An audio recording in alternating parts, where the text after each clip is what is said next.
ម្ហូបប្រចាំតកូលខ្ញុំមកទៀតណាបងប្អូនស្ងោរតឡាចហើយថ្ងៃនេះខ្ញុំស្ងោរមួយឆ្អឹងជំនីជ្រូក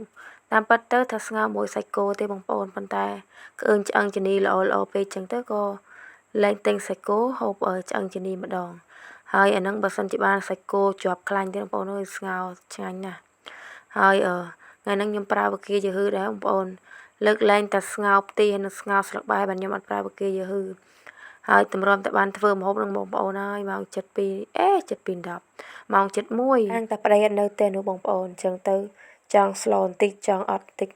នឹកឃើញថាចង់ជៀនសាច់ជ្រូកដែរម៉ែគាត់ឲ្យពីម្សិលមិញណាប៉ុន្តែដោយសារតែខានហូបទឹកស្ល2ថ្ងៃហើយអញ្ចឹងទៅហូបតែក្រៀមក្រោះពេកដូចមិនកើតទេបងប្អូនតែកូនខ្ញុំអីចូលចិត្តណាបានចឹងអីនោះតែបើខ្ញុំវិញអត់ទេបងប្អូនអើយហូបក្រៀមក្រោះបានមួយពេលពីរពេលហ្នឹងដូចជាហូបបាយទៅដូចអត់ឆ្អែតមិនចឹងអត់ដូចយើងហូបមួយស្លឯណាបងប្អូនអញ្ចឹងបានខ្ញុំរវល់មិនក៏ដោយក៏ខ្ញុំឆ្លៀតធ្វើម្ហូបខ្លួនឯងដែរបងប្អូនមិនថាស្លមិនថាឆាអីទេ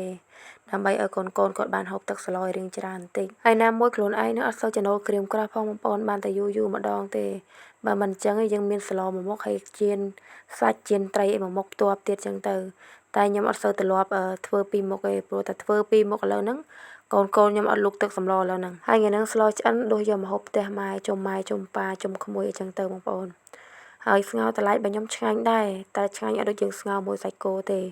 របៀបស្ទើមកអញ្ចឹងបងប្អូនពិបាកនិយាយណាបើសិនជាយើងស្លមួយសាច់គោរឿងមានជាតិចាប់មាត់ខ្លាំងជាងហ្នឹង